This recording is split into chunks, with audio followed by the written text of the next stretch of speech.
now, and I'll just be briefing for the departure and getting ready for the departure of the line.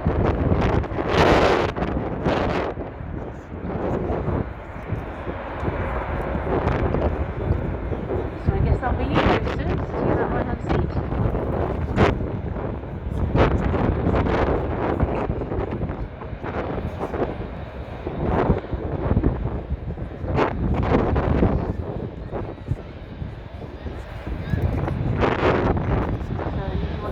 Flight attendants there, that's will be to return to the Southside Fire Station in preparation for reopening of runway 2, which is scheduled to take place in 200 hours today and will be on dual runway operations.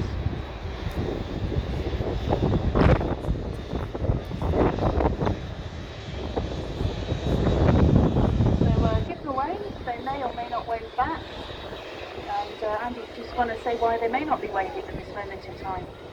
Yeah, normally at this point on the airfield, this is where air traffic control will hand the aircraft over from ground control to tower control. So there'll be headset changing frequencies, so maybe a little bit busy, but normally wave if they can.